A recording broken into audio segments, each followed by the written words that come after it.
Hi, my name is Nicholas Gialvo, and today I'll be teaching you some math problems. Let's get started. The first thing we're going to learn is how to add fractions. The important thing to remember when adding fractions is that the denominator of the fractions needs to be the same. A denominator is the bottom number of a fraction. If they are not the same, you must convert. For example, in the equation 4½ plus 2 2/5, you must find a common denominator. So 4½ becomes 4 5/10, and 2 2/5 becomes 4 4/10. Then you just add. And the answer to that equation is 6 9/10. Next, I will show you how to subtract fractions. With subtraction, we must also find the common denominator. We can borrow from the whole number with this. For example, in the equation 18 minus 6 4/7,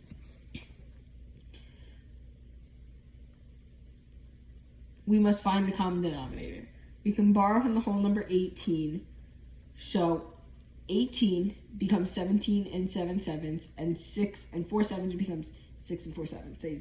So then you just subtract those, and you get 11 3/7.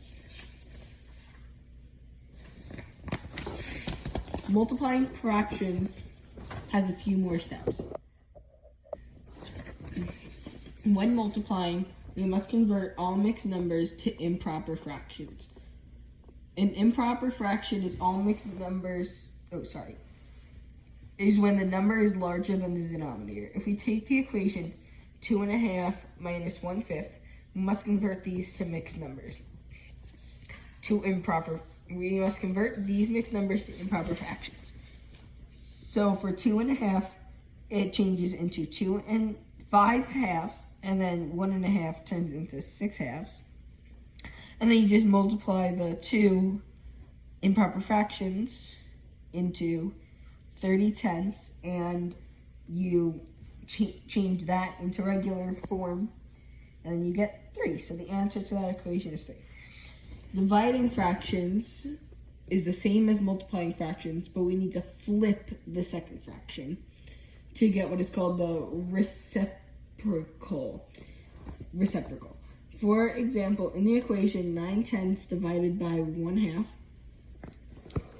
we must flip the half and change the division sign to a multiplication sign. That gives us 9/10 times 2/1. Then we multiply just like we did above. 9 times 2 is 18, and 2 times 1 is 10 times, and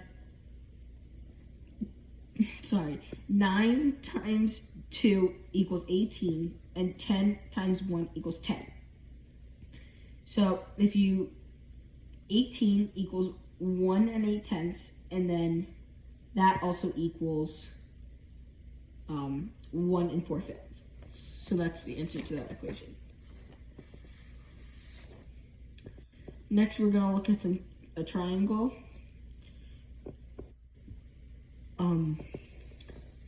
It's an equilateral acute. It has 3 equal sides and 3 angles that are less than 90 degrees. So to find the perimeter, you must add 10 plus 10 plus 10 plus 10. That gets 30. The base of the triangle is 10 centimeters, and the height is 12 centimeters. And you just need to plus the numbers into the equation now. Area equals half times 10 times 12. Area equals half times 120. Area equals 60 square centimeters. It is important to pay attention to your units here.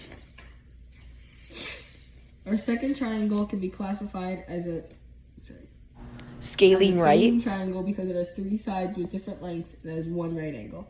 The perimeter of this triangle can be found while adding the lengths of the 3 sides. So 6 plus 10 plus 8 equals 24.